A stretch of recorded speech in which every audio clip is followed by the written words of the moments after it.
Uh, Friends, when you ask a CEO to speak about R&D, it's very difficult.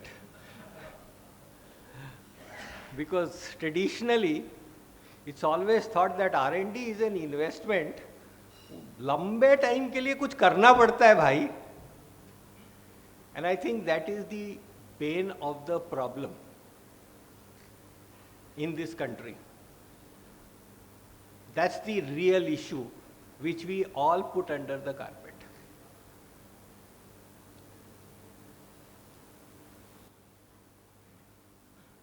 At the end of the day, if it is government money, it is mine and your money. We all work for at least 3 months, between 2 months to 4 months in a year for the government, because your tax rate, highest tax rate is 33%. So we pay that money.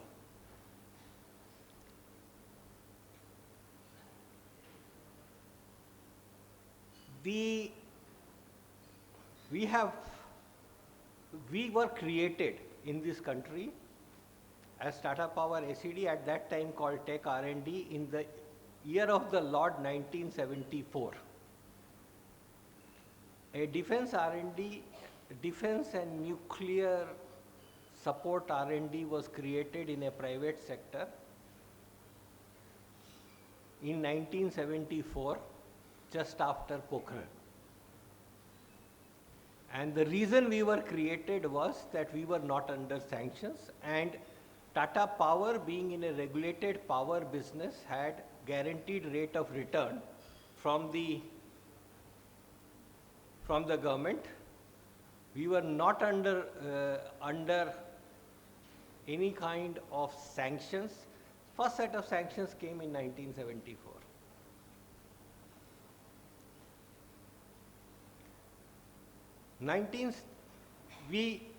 We continued. We were part of the IGMDP, Integrated Missile Development Program, Dr. Kalam led. And as I say to DRDO always, they are my gurus. That is where we have learned the trick of the trade, of creating the indigenous capability and understanding the know-why. But we have always told them is, don't expect us to become Eklavya, cut our angutha and give it to in Guru Dakshina. Because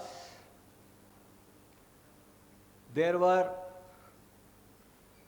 submarine VLF programs, there were other programs for connectivity, the Sukhoi program where we were doing the mission computers and others which went into production at HAL. We are a pure R&D at that point of time, primarily an R&D. And this is another fact of life, that wherever a public-private partnership has been created for creating a defense product, it has seen the light of the day. The systems engineering aspect and not system integration is a huge difference. In this country, we have the largest CMMI level 5 companies. And all of us intuitively think this is a software standard. No, sir, this is not a software standard. It's a systems engineering standard established by US DoD for creating systems engineering processes which have hardware, software, and everything else. Along with Carnegie Mellon, and SCI was created by US DoD. It's a US DoD standard. And we have a huge capability in this country which can develop and can create this. We were moving fantastically well. And probably the right step at that point of time was Kelkar Committee, which created an ecosystem which would have go beyond this situation of private sector and public sector. It had to be a which Mr. Modi today, the Prime Minister, says Team India.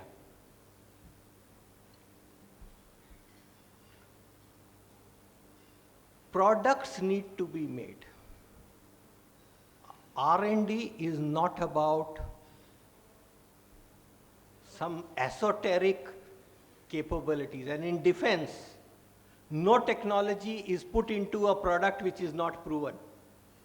We all do design and development, we don't do R&D. I mean, maybe Americans do R&D for creating some very, very path-breaking technologies, and those are not even part of their non-published defense budgets.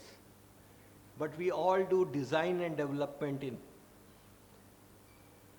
The DARPA, which is almost has the same budgets as DRDO, has created with the industry the innovation. And most of these processes have come out. Defense R&D is not about some great thing which comes out of somebody's brain and then suddenly something arrives. It's about a process. It's a very structured process of creating a product which will have absolute certainty to do what it is supposed to do. It's a process piece. The quality systems and the requirements are very, very defined. You cannot just keep on talking about this whole great world we keep on talking about, that we will do things in one of the things which I find very, very interesting and amusing is that in this country, most of the successful defense products have come out, or projects have been initiated when we either didn't have the money, or we knew that these technologies will not come to our way. I mean, we have to be, as Indians, we have to be absolutely, absolutely indebted to DRDO for Agni 5. That is your only credible nuclear deterrent against China.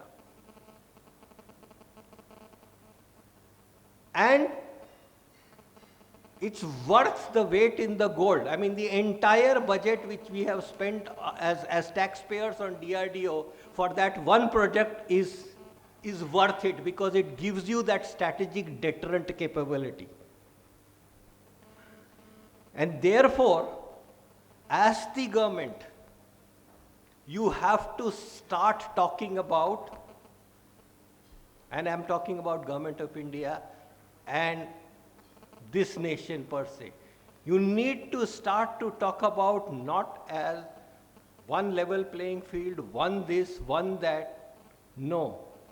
What is the cost of strategic deterrent we are prepared to? I am sure of one thing, and I understand this much economics, that if India has to emerge as the third largest economy, which everybody is predicting, some predict in 2022, some predict in 2030. Our ambition to becoming a permanent member of Security Council, which every Security Council member, when he comes in India, says one thing, and the moment he goes back, says something else, will not change unless and until we have our own defense capability and R&D. And I'll give you one example. You need to sell, if you have the product, what is a defense R&D success story is a product which is ready to export without the export control regime. And I will take one more minute and give an example on Akash launchers, which had 92% indigenous content. But we were using a slewing bearing of 22 lakhs, which was supposedly coming from Germany, and it was blocked. It was opened up by a discussion at the level of the then finance minister and today's President Pranab Mukherjee with with the German government, and it's a 16 lakh rupee item or 22 lakh rupee item at that point in time. We created that now in India. So when you are talking about defense R&D and chain, you are not talking about indigenous content, you are talking about control of technology. Thank you, sir.